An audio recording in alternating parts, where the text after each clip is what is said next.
Welcome to Dental Unscripted,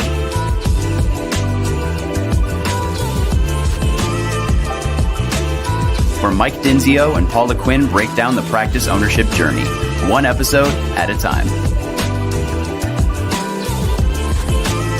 Starting up, buying, and running a successful dental practice.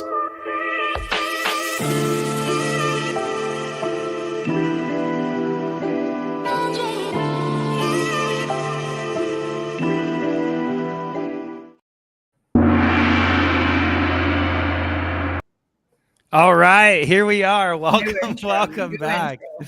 We are kicking off a week of crazy and super intelligent people that will be talking all about technology in the dental industry. We have branded this week as Shark Bite Week, BYTE, Shark Bite Week. And we're super excited to be doing it. This is episode 1 to kick off the whole week.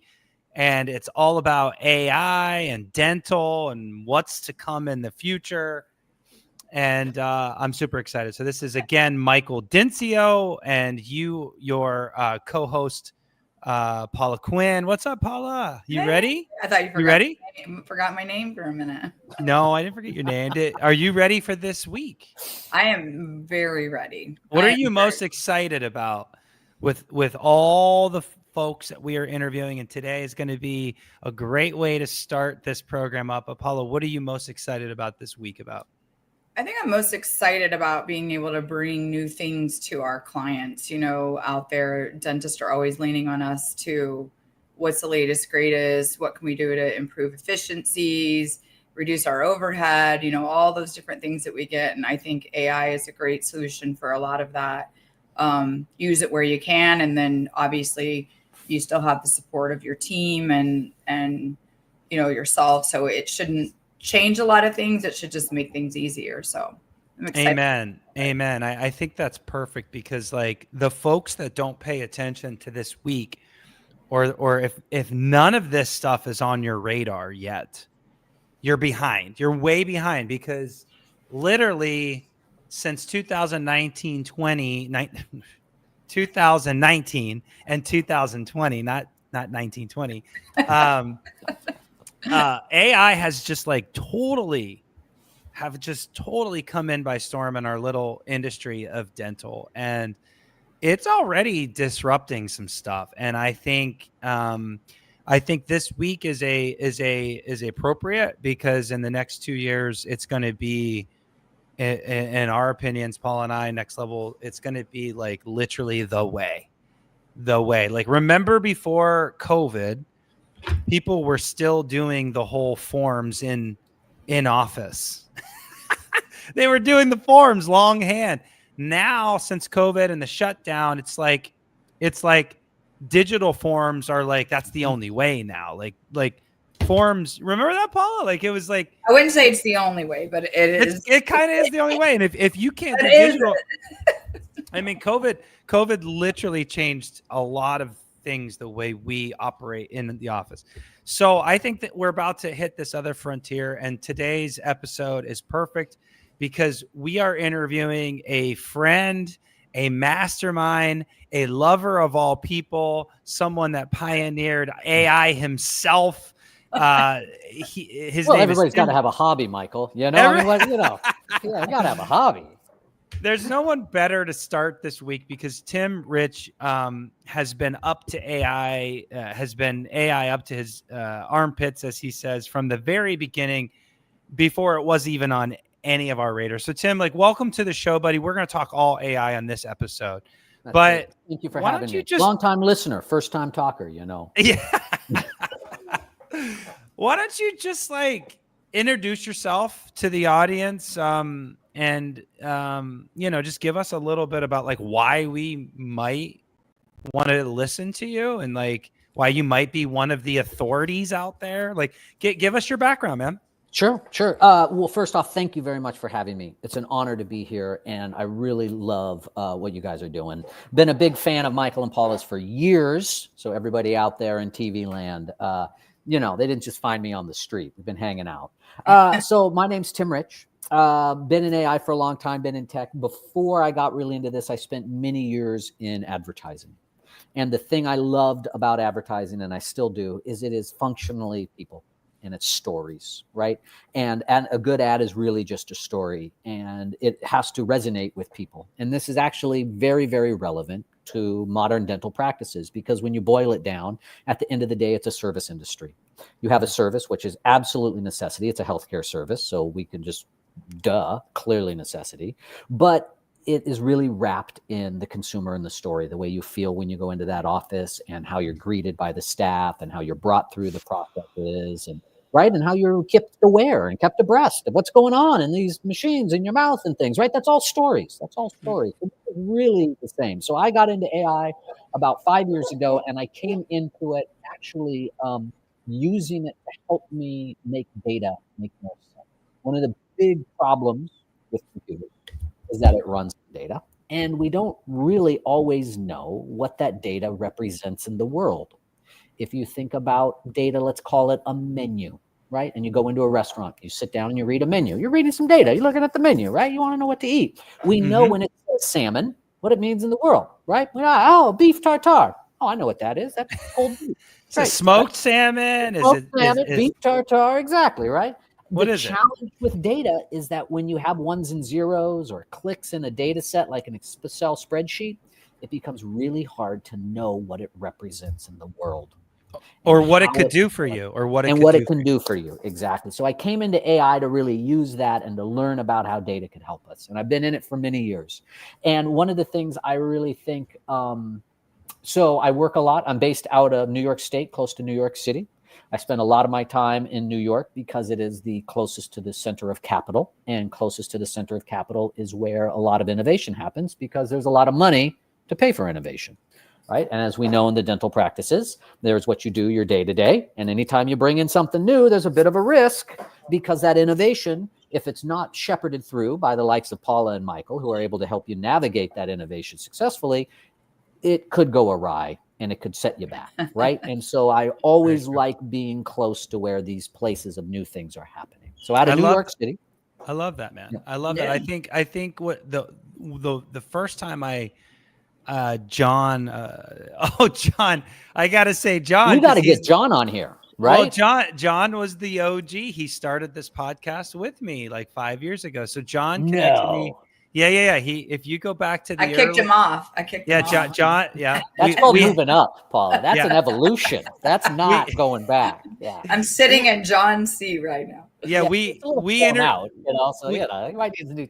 Yeah. We opened up interviews and Paula beat him out. That's just how it went. But survival of the fittest. So John connects me to Tim and says he's working on a little project. And what got my ears ringing was that with your acumen and your background, you were able, you did a project with a insurance company, and they tasked you to help them fight claims to get paid. When I hear something like that, I'm like, I got to know this guy, because he must know something about how to get claims paid. The opposite. That's where my brain goes. This guy helps people or companies fight claims the wrong way. Maybe we can get this guy to help us beat some claims. It's a funny thing. So I was working in New York City, and an insurance company reached out to me, and they wanted me to help them figure out automated ways to find errors in claims. I mean, errors, human errors. Just no mendacity here, right? Just common errors. Just errors. And the interesting part of the puzzle was the insurance claim, when it is received by the insurance company, is a consistent form, right? There are fields that have to be filled in. There are dependencies, right? If you say you got a filling, did you have a pano done before, right? If you said they had this thing, did they have that? So there's these series of logical steps from an insurance company's point of view that need to be reflected on the film and the claim to therefore make it a valid claim. And what was also interesting. Did you just say film? Yeah. Film. Oh, look at that, man. Dating me. The digital, the images, pardon me. Okay, thank you. Thank you. Yep. Let's keep it current. And in case we have to play this in 2035 on the back reel, you know what I mean? Let's keep it current. So the interesting part of this puzzle for me, though, was they had all of this data, massive amounts of claims, both that were successful, both that went into human look at. So they have three classes and the insurance companies look at incoming claims and they funnel them into three buckets. The first bucket is, yep, good to go. Great. Everything's good. Everything's tickety-boo. Out it goes. And that's about 80% of the total claims coming in. 80% claims. It's good to know it doesn't feel like it, but yeah, well, of course not. Because all we remember is when we stub our toe. We never forget that we walk every day, right? I'm kidding. I'm kidding. Yeah. No. It's okay to hate on them, Paula. It's revenue extraction. Yeah, it's a hustle. Extortion. So we've got this information, and so you have the bucket that comes in that's totally good, tickety-boo. And then you have another bucket that goes to a human to review.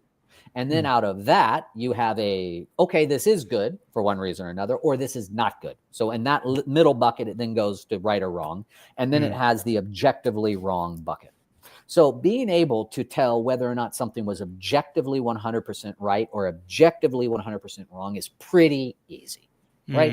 The 100% wrong stuff is wrong number, wrong name, wrong soch, fat finger a code, just straight up BS, like you didn't do this, right? That's relatively simple. Goodbye. Relatively simple also is 100% right. Oh, all the numbers align, all the codes align, everything looks good, it's within the thing, boom, that it goes. The real puzzle is that bit in the middle. And so what we did is we took this massive amount of claims. I think we did it over 100 million claims that went through and had different humans looking at them. And they were different doctors looking at them. And for various reasons, stated or not, approved or denied.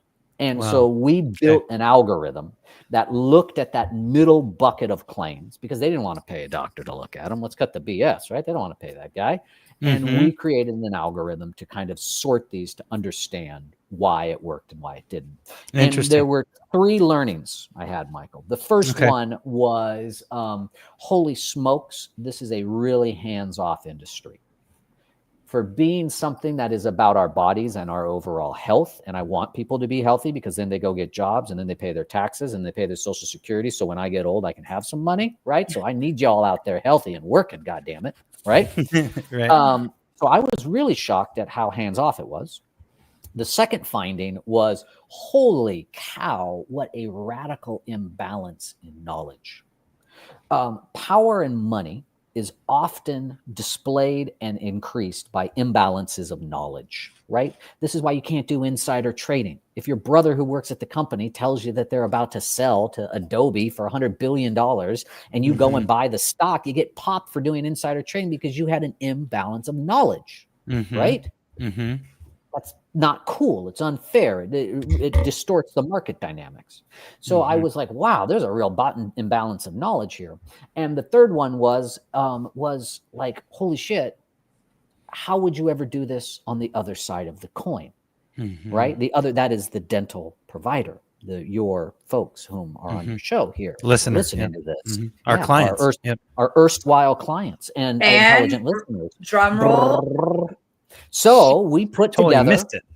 What? The drum roll? Oh, it's sound effects. Yeah, I mean, if I had the button. There we go. Boom. So, thank you very much. We started this approach called GoDental, where we are seeking to automate claims. And we are seeking to try and take this same learning through that. Now, how do you deal with knowledge imbalance? Because we're unable to, of course, take any work with us, nor should we. It's contract-based work. They have every right to keep all of that IP, as they should. Fair is fair. Those who pay the piper pick the tune. Or is that how it goes? And so what we are doing is we are working across a number of different offices and different around the United States to help train our AI. So what is different now? Okay.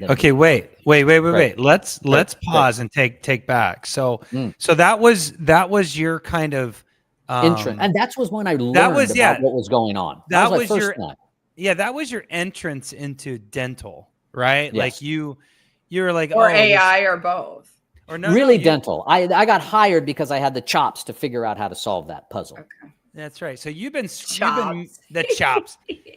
The I could bullshit my way through the interview enough, Paula, to be able to convince them that I could solve the problem. I got it. I can see that. So you had this background, this algorithm, this AI kind of background, and then this company hires you to do what you just complicatedly said. That's not a word. I wanted to be clear. I wanted to be No. thoughtful It's about what we were achieving. No. It's perfect. It's 100% perfect because it is a complicated thing. So after you got through that project, you're probably thinking, gosh, like, what are some ways AI could essentially help these doctors, these practice owners, these small business owners? It's not just the guys at New York that need your help. It's who really need your help. Frankly, they don't need the help. They're doing okay. They're doing okay. You know what I mean? They're doing okay. They're all right. But the small businesses do need your help. And so hell yes. So with that being said, you started dabbling and you started thinking about ways to help. Is that right? That is. So my brother-in-law has been in the dental space for a long time. And he started doing IT, like PMS systems, right? EagleSoft, helping to set that up, helping scale them, helping to make sure he's done a bunch of projects around DDS Rescue is one of his projects. And really these very specific solutions inside the dental space. And he kind of came to me and he said, wow, it is incredible how many humans are on the dental claim creation side. And I said, wow, it's incredible how many humans are not on the dental claim processing side, right? That is a very interesting thing. That's a power imbalance, right? That's a knowledge imbalance. That's a power imbalance, right? Mm-hmm. So claims being submitted, processed, and then claims being processed. Sorry, so submitted and processed. Yes, versus being created. Mm-hmm. Yeah. Right. And then, as we all know, creation is the first step, and then validated. Right. You could make it. That's great. We should check it before we send it in. Right. Because otherwise your AR starts to have radically long rolling AR problems. Right. 180 days, 300 days of outstanding payments from insurance companies. Like, dude, there are listeners out there. You got businesses and kids in school and gas in cars and people to pay. Like, aging AR is a huge problem. Right. Because. Oh, yeah. Right. That's an issue. We've had a few podcasts about that. Exactly. I believe it. Yeah. I believe it. It's a crazy problem, right? Because it shakes right downhill. So what we started working on as we started putting this together is we started thinking about how could we use this new thing called a large language model to help even the playing field. Because what I built for the original insurance companies was not a modern AI model. That is an OpenAI or an Anthropic, a large language model. I ultimately used machine learning and pattern recognition to be able to build this. But it was a very specific model built for insurance agencies. So it was a very specific use case, so you could use very specific mathematics for it. When we get into the real world of where AI is at today, and what Michael foreshadowed in his prescient intro, is these are called general models. Right. And what we're talking about here is how do we apply something more general to help this problem of creating claims? Yeah. So Tim, go ahead, Paula. Did you? I thought you were. Yeah. I was just going to say, what you're trying to achieve, how is it going to help a dental practice or the front office team? The way that what we're trying to achieve is to make sure that what you submit is correct the first time, every time. That's it. Right?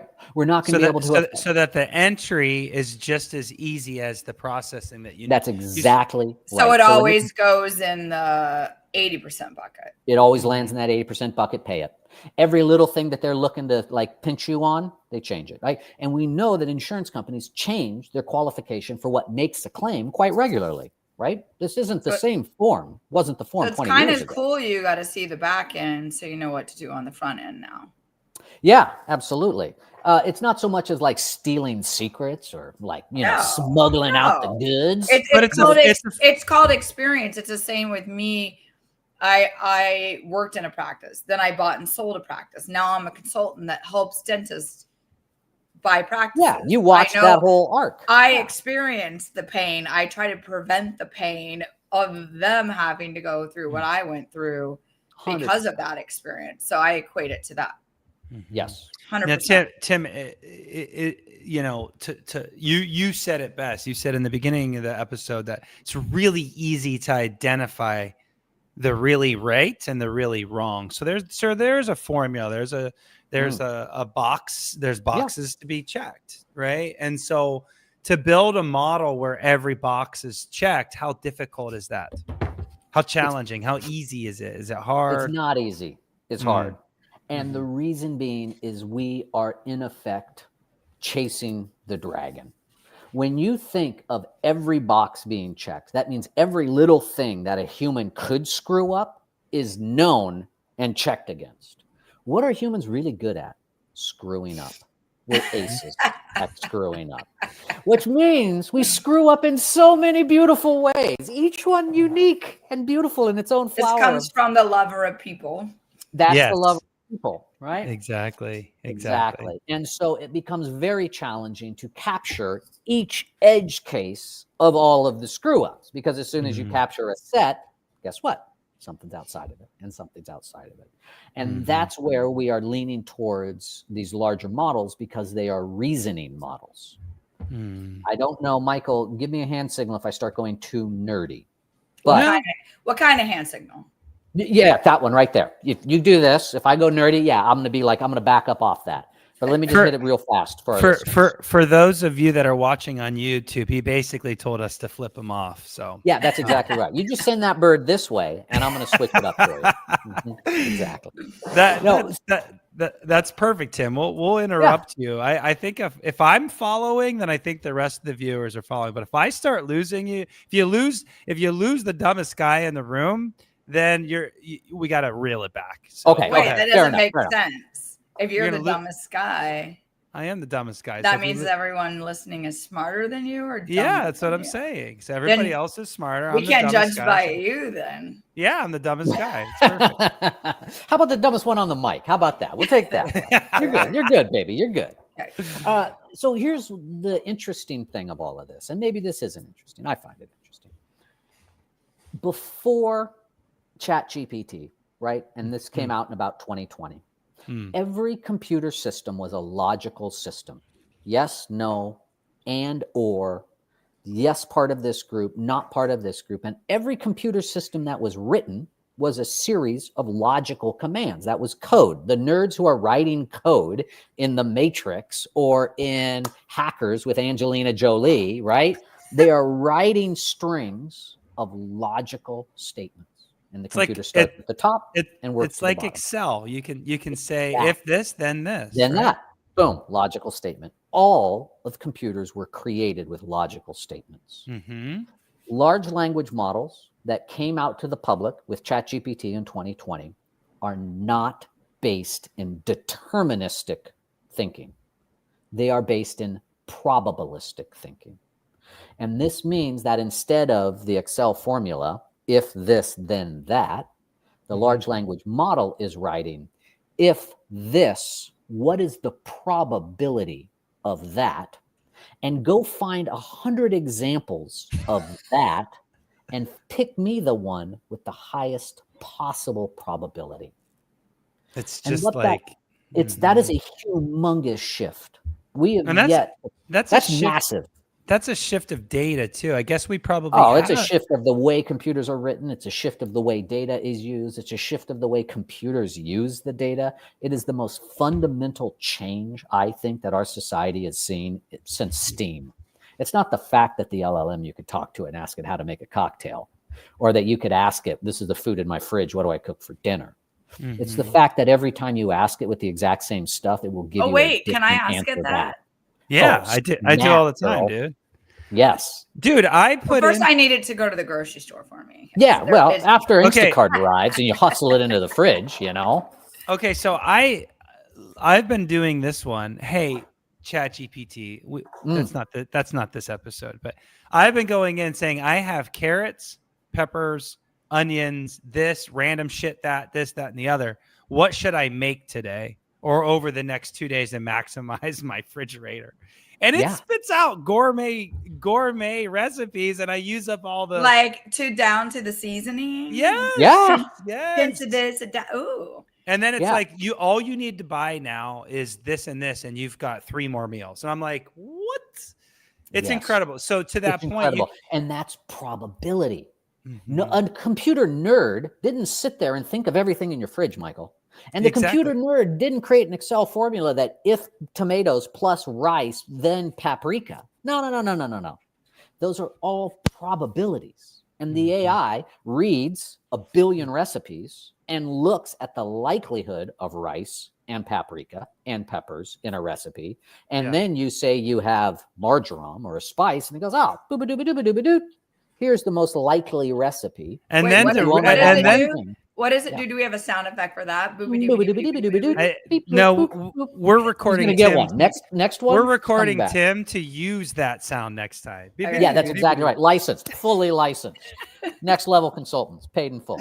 Paid in full. So just to appreciate what you're saying here, right? Like we're about to interview a week of tech people. There's some really brilliant people behind all of the services that we are interviewing, right? And to just think about those people behind the scenes who have created these incredible solutions that we're about to interview. I just want the audience to really appreciate the craziness of Tim and this background that they have had to go through. So if you are trying something to incorporate in your office and be one of the first movers on these opportunities, have a little grace because holy crap, to figure this stuff out is great. But it's happening. It's literally happening at a speed that we can't keep up with. So that is the truth. And I think that is the most, I think that's where a lot of the agita from society comes from, is the nature of these models and how we use them every day is just going faster and faster. And we are already using AI, whether we know it or not. My favorite one is the iPhone photo app where I type into the search bar dog, or I type into the search bar bicycle, and it just sorts all my photographs and shows me the ones with the dog in it, right? That's AI. That's computer vision. That's heavy, right? That's just like, how good is that? I don't have to scroll and remember when I took that cute pic of I the like dog. when you take a picture of something and it tells you what it is. Yeah. Google Lens. Yeah, it's incredible. Yeah, right? Like all this stuff is coming in really, really quickly. And I think as much as I would love for society to have the time to understand and thoughtfully integrate these things, you cannot put the toothpaste back in the tube. So what do you mean by that? You're getting What I real deep mean- on me. I can. Well, right? You get it, Paula. Like the door is open. You're not getting it back in. Like the cows have left the barn. The AI is out. People are building with it. The models are open source. You do not need to be a guy who lives in New York City and nerds his whole life to build this. You can do it on the cheapest laptop for $400 you pick up at Walmart. The best thing about AI is using AI to teach you about AI. I learned everything on building AI from literally asking AI. I had it create me a 7-month educational program. I literally told my ChatGPT, I don't know anything. I want to start at the beginning. I don't want any mathematics, but I want to understand completely how AIs are built, trained, modeled, and scaled into business. Give it to me in 15-minute increments. I want you to test me on it every 2 increments. I'm going to take it every day, and I want this to last 7 months. Dude, Go. you're a pro. That's crazy. And then it just taught me. And then it learned how I learned. When I do better, I'm more of a visual learner. It recognized that, and it stopped teaching me in text, and it started making images to teach me ideas. It understood I love trout fishing, and it started using analogies to trout fishing to anchor the knowledge I already had. The AI learned how I learned best and optimized itself to optimize my learning. I've learned thermodynamics this way. I wanted to know what happens when a jet engine moves faster than the speed of sound. But When why? the air, why not? Curiosity is dope. Look, Look at him, Paula. He's a mad genius. That's I'm just why. kidding. I'm just kidding. Curiosity is dope. He's like, I don't know what else to learn, so I'm just gonna Well, learn. everything. What I don't know would fill a warehouse. So I got a long list of stuff for me to learn. I'm gonna die and not get anywhere near it. You know. So Tim, let's reel this back in. Yeah, let's get it home. Bring us home. So you're dabbling with a little company called GoDental. Yep. And you're AI. taking GoDental.ai. No. GoDental.ai. And you guys are dabbling with this knowledge that you have, the experience you have, knowledge, experience, all the things. And you're trying to put together a few services that would change the front office forever. And we believe so. Yes. Why don't you take just a minute or a few minutes to describe what you guys are working on and where you think you're at. Great.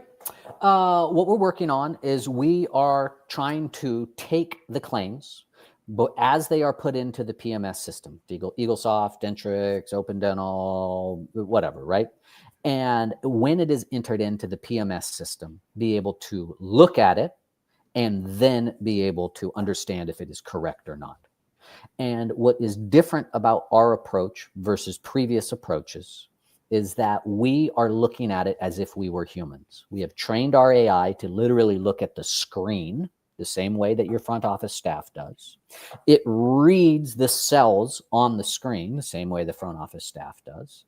And then it is all about putting together those solutions based upon what they see. And this is new because we're trying to mimic humans.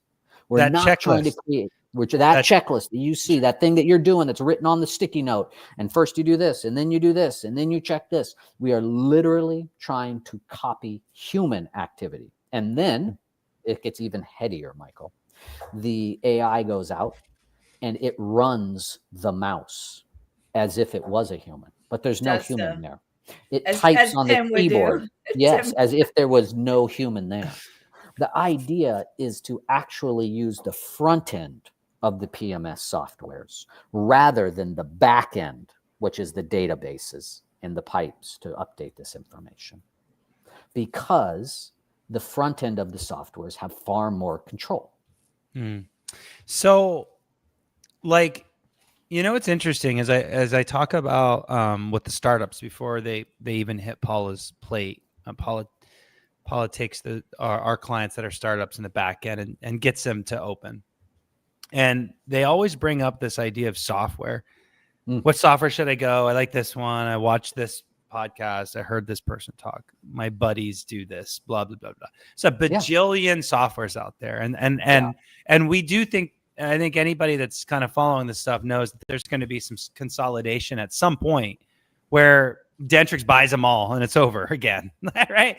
But there will be someone. Yeah. I'm just saying Dentrix. Yeah.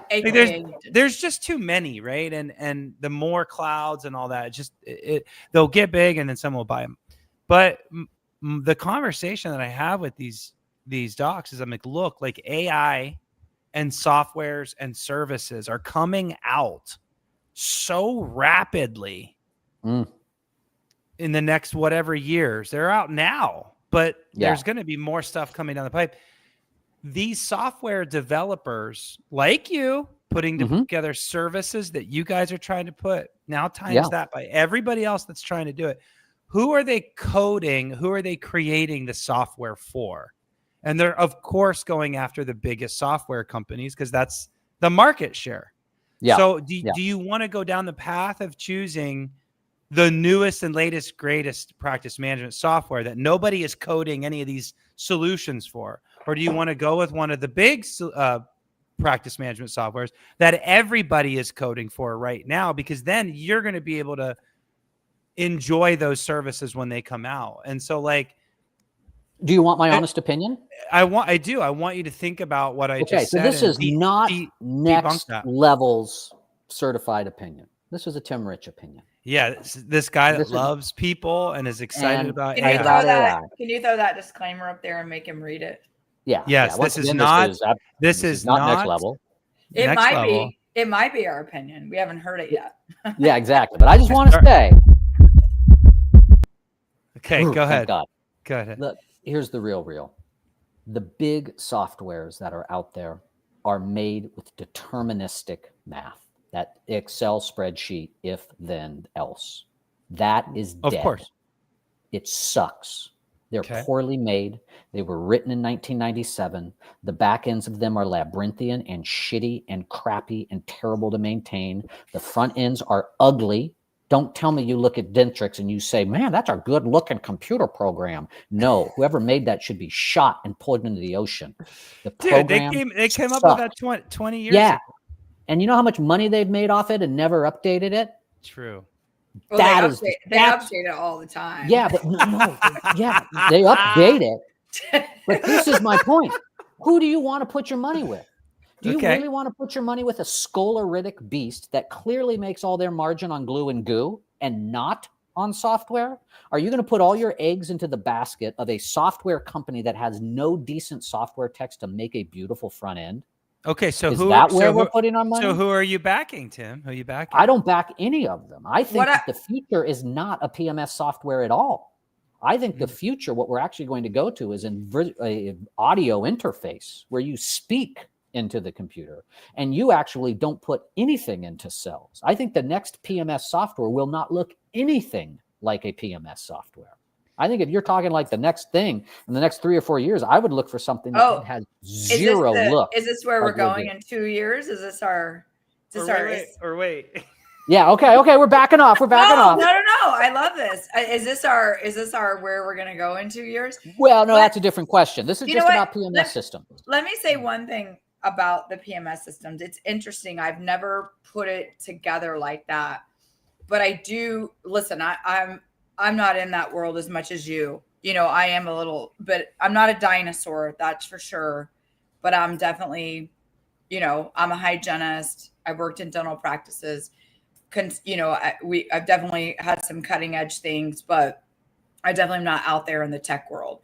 But I do always say, and this is no dig on Dentrix, or no dig on anyone or Eaglesoft. But what I do say is the negative to those big giants are they don't incorporate with other programs, and Dentrix can't be good at everything. For instance, their patient forms. Yep. For me, dental intel engagement blows them out of the water when it comes to that front office administrative integrating with patients, all that stuff. So it's funny that they hold on to that and hold their audience captive, and you try it and it's not good. It's like, why not play? I feel like if they play nice in the sandbox, more people will stick with Dentrix. Eventually they are going to outdate themselves because they don't have this, they don't have that, they don't have this, or it's why they don't integrate, Paula? Because the systems themselves are not designed for integration. To allow a platform like an Eaglesoft or a Dentrix to be able to have a different type of dental intake form would mean they would have to cut that piece of their software out and allow something to fit in. And it's not designed in such a way to do that. But Dental Intel will work with Dentrix. Yeah, because Modento was made after Dentrix. Dentrix but will never be able to do it. No, but what I'm saying is Dentrix poo-poos a lot of those companies that are innovative that come in and try to, they'll only let them do so much. Do you know what she's saying is like, look, like if they I don't think it's a business decision. I think it's a technological reality that is being sold as a business decision. What you're saying, Paula, is, this is a strategic play on the part of Dentrix. No, I don't think their technology would even support it if they wanted to. If they wanted to, it's so crappy and bad, they'd have to nuke the whole thing, spend 5 years and $50 million to rebuild it to be able to enable that business. Which they've made, by the way. They've made it. They just didn't do it along the way. Yeah. Okay. It reminds me of the city. Why would you want to refactor that? Why would you shoot the goose that made the golden egg? Keep it laying golden eggs until it ultimately dies of old age and all your shareholders go away and you make your 50 mil. Call it a day. Right? There's no looking forward. It reminds me of the city planners of Seattle. That's what it reminds me of. Running I-5 through the center of Seattle. That was really great in 1971. When the property value was at $20,000 an acre. That's really great. Now the property value is at $20 million an acre, and you got to put a new lane in. It's not going to happen. They can't just build around like most. No, they have to go down in the ground or up into the sky. Yeah, up because in the there's sky. too much water. Too much water. It's all water and hills. Seattle actually used to be 200 feet higher, right? Capitol Hill was cut off and dumped into the bay. Downtown was actually the top of Capitol Hill that they cut off. They removed 100 vertical feet of Capitol I do Hill. know they have like a whole city under the city that used to be the city. That they backed in. They filled it with Capitol Hill. Yeah. All right, so let's move back to AI and get off of Seattle. Sorry, I was the one that did that. I got my master's in Seattle. I got one of my I spent some time there. Go you go. Go dogs. So how would you put, like, I knew this was going to be a hard interview because Tim's brain is so much bigger than most of ours, and so I want to now. Well, maybe not, Paula. Yeah. Hey, I put on my pants one leg at a time like everybody else, Michael. I wanna try to bring this back. See, he's already trying to. I want. Is he gonna take my job? Or are you just gonna I took John's job. Is Tim? See, Paula's half the problem. She's taking it down another path again. Okay, sorry. I'm trying to put this in bite-sized pieces and control the cat. For any poor dentist that's trying to listen to this. That's trying to listen to this whole madness. How can Tim? I'm going to ask you a question, and we're going to ask every single interview for this week. We're going to ask one question. Let's put a bow on this episode by asking you this question. Someone that's in dental now, working on software. You're literally working on software. We're going to interview some other folks that have their software and it's working great.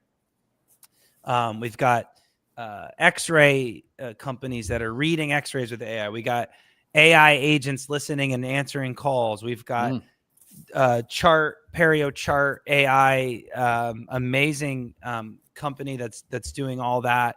Like, we've got just some really cool stuff coming down the pipe. My question for you, sir, is in the next 2 years, and I want you to think about that. 2 years. He's not going to think about it. Not 10 years, not 3 years, maybe 1 year. Let's just say in the next 2028. In 2028, how is AI going to change our dental how is our dental industry going to be changed by AI in the next 2 years? So it's probably going to be even crazier. We talked about some stuff in 10 years. Apparently in Tim's world, you're just not even going to have a PMS and you're just going to speak to a computer and it's going to do everything for you in 10 years. But in 2 years, you can quote me on that. The next PMS won't be a PMS. I'm going to quote you on that. That's, I mean, looking at the way it's built. In the next 2 years, what would you predict? Go. In the next 2 years, I think we are going to see two distinct changes happen within the dental industry. I love And the first change that we are going to see is we are going to see a way that patient data is moved. I believe that the calling up and sending the records by fax or by email or whatever, I think we are honestly going to see a centralized patient data exchange. Wait. To referring specialists, to insurance companies? Anything. Remember, one of the P's of HIPAA is portability. And today, there is no portability of data. It's true. Okay? One of the It's P's like is whoever does port it is in trouble because someone's going to put a fine on you. That's right. Exactly. Right. So but it's literally, so I think one of the things we're going to see is radical portability. We're already seeing it in medical, right? I was just going to ask, are they doing that in medical now? They are doing that much easier in medical, right? And Michael, one of the forces that's going to make this happen is the centralization of the technology. Your initial insight of how companies are going to glom together and get eaten, ultimately, it will get eaten and it will be a larger company that rams through portability. And it's going to be a Google or it's going to be an Amazon. Massive behemoths. That's amazing. You lost me a little bit with the forces of nature, and I thought of Star Wars and the good and the evil. Oh, yeah. His brain started going. It just, I know, and I'm like, lightsabers. And he's like, what color lightsaber would I have? Okay, number two. The second thing that I think we are going to see is I think we are going to see far more automated analysis of what's going on in the mouth. For example, went to the dentist today, as a matter of fact, in prep for this interview. I wanted to go. I wanted to be close to the source. And they went around and they looked at the bone density and they did all the numbers, 3, 2, 3, 1, 3, 2, 3, 1. And I thought to myself, bullshit. That is totally subjective by the nature of this dentist. She's amazing. Oh wait, there is one. You got to wait. We are going to see that far more, and that is just one example. We're going to see. Wait, you're saying subjective? The person still doing it. You're saying that gets replaced? Yes. 3, 2, 1, 3, 4, 3, 1, and she's literally looking and doing the bone density thing. Okay, what do you think is going to happen? You think they're just going to scan it? Scan it. Boom. They're going to do a density. They're going to do some kind of wave that is density. They're going to cut through it. But what I saw was not that it was bad, but what I really saw was somebody who had her coffee or not, someone who liked me or not. This is subjective. The cop gives you the ticket because they like you or not. We all do 65 in the 55. You know what's funny is I'm not going to say who. I'm just going to be real quiet. But 2000 and I would say 16, pretty sure 2016, I can find my email. I introduced to a company the idea of this, of scanning equals perio charting. Yeah, perio charting, that's the word. Thank you. I have my email. So do I get any credit? Do I get any credit when somebody... Hey, Dental Unscripted says that Paula Quinn invented digital definitely gets credit. She definitely gets credit. And residuals. I have an email that's stamped. That counts. That counts. Yeah. Fully counts. Yeah. Did you? So Tim, let's bring it back. Sorry, guys. So what you're saying is it might not even be the perio charting. Let's just back up a second. It will be the observation in the world, which is the density of bone at the point where the gum meets the tooth, right? That's what was being quantified. You call it whatever the heck you want, but I think we are going to be automating these types of things. The bite wings, all the panos. So where the technology that we have in our practice, the actual machines, the equipment, meeting the interaction into the software or the claims or whatever, like that fully integrates the human. What you're missing is the human, the teeth and the mouth. I'm not talking about software and I'm not talking about PMSs. What I'm talking about is the fact that the data comes out of my body and it's read into the machine. And it's used as part of the visuals through scans. It's with her and the perio doing those great counts. I love my dentists madly. It's them looking at my crowns and my fillings and going, this is an amalgam and that's a blah, blah, blah. Oh, look, I see an occlusion. The point is you're capturing data on a human. And then that goes into this whole digital thing, and it's a PMS and it's a that, and it's an insurance claim, blah, blah, blah. But the point of collection, I think, is what will be automated the most. To put it in dummy Denzio, I got it too. To put it in dummy Denzio way, if medical is doing that, you're right, because they do a body scan. I do that $2,000 body scan. I do it every 6 months. And they tell you your statistical likelihood, probabilities again, right? Yeah, not determinism, probabilities coming back around. But hold on, Michael doesn't like us. No, you guys are cats. Paula, do you want to do a dental podcast with me? You guys are literally like we could cut this Michael guy out, So I go to a general checkup medical, and I think it's multi-care. If you're in multi-care, the system, and you go to a specialist or anything else within multi-care, the information is passed and is synced so much easier unless you go to a different network, right? And it is super streamless. The billing, the information, the records. I had a surgery. The last surgery was in there. The doctor looked at it. I felt like I was being taken care of, like amazing, because there was that integration. I think that's awesome. I think that's really cool for you to. That's really fascinating stuff. Imagine a dentist and a specialist, a GP and a specialist, all being in one cohesive place with all that data, and then technology even puts another spin on it. There was a study that came out 6 or 8 months ago that said that there's a higher statistical likelihood of identifying colon cancer through your mouth than through a colonoscopy. Wow. That there Just are so you- signs of this Just so you inside know, of. that's most diseases. I agree. I have always thought, and I know we're wrapping up because that's your last one, and Paula gave me the wrap-up sign. But I No, that always was to wondered. Michael. That was. Oh, to that was the Michael. Michael wrap-up sign? Oh, Yeah, thank God, that I was read that this wrong. to Michael. Good. Oh, thank God, because I'm about ready to fire up. No, I really have always wondered, why is dentistry separate from medicine? Mm-hmm. Well, Like, if so Yeah. so that well, Like, you know, is this I thought it was like 1820, it's 1830. only in the U.S. though. It's only Yeah. in the U.S. Really and truly, that's why we came out with the APA new classifications, because now we're grading and But staging. why in the beginning was it split? I don't. I have a always, hypothesis, Paula. whenever I talk to hygienists now, I'm like, holy bajoli, the body and the mouth are connected. It's crazy. Did we just discover Why that? did we split But- it? But I have a hypothesis. I don't know. Here it is. Why Because- didn't we? Why was it split originally? And I think what it was is when the American Medical Association was founded in the late early 1800s, they came out of Dentistry, Europe. we're over here. Dentistry was having a shot of whiskey, biting a piece of leather, and then they pulled your tooth out with a pair of pliers and cleaned your shoes. And the doctors were like, no And gave way you a in haircut. And gave you a haircut. And they're like, no way in hell those hacks are hanging out with us. We went to the Sorbonne and learned it, and they split it then. And then ever since then, we have been on this course of divergence, and we are finally starting to come back around. And data Yeah, but that's will be the good. thing. That scares me, though, this Tim. is a That whole scares me. nother story. We have taught patients to treat us that way too. 100%. We have perpetuated the artificial split that happened back in the day, for Mhm. sure. And We have perpetuated that's a really interesting hypothesis, probably spot on. You said it's coming back in. That so we'll save that for another episode, but like that makes me nervous.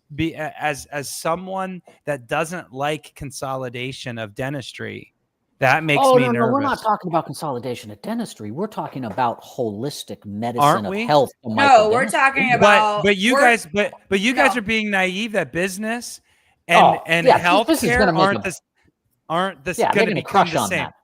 But hey, if we're I don't have to talking have a about- colonoscopy and they can look at my mouth and figure it out, count me in. Yeah, you don't have to drink the stuff and blah blah. You don't have to drink the stuff, sit over there. Like, yeah, no way. They're now realizing that the mouth is the gateway to the body. It's connected to the body. You cannot have a healthy body without a healthy mouth. Vice versa. It's earth shattering. The things that you can find in somebody's mouth, the bacteria, the sores, different things that tell you the diseases they have in their body. They just never look in the mouth. The nose and data. I guarantee medical doctors, besides going like this, they don't look in the mouth. No. And we don't pay attention to the body. 100%. Yeah, it goes both and ways.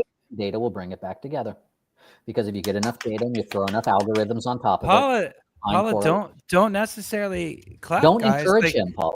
Don't encourage him. He's going to keep going. Hold on.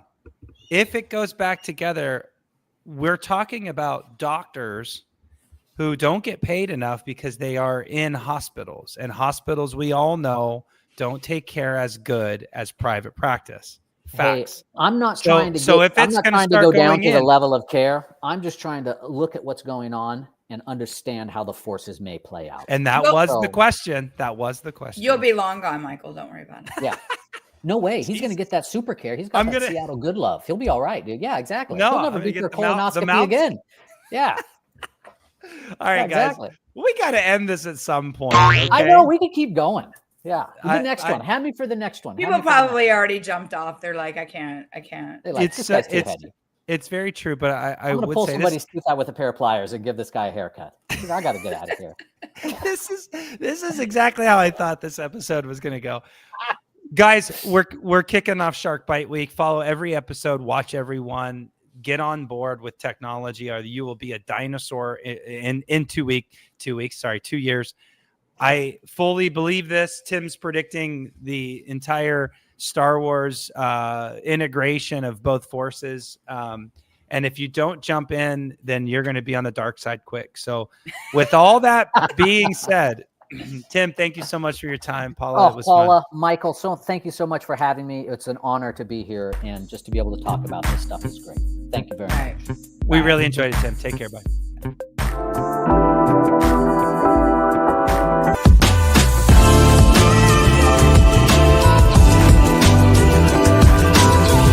Thanks for listening. Let us know how you like the show.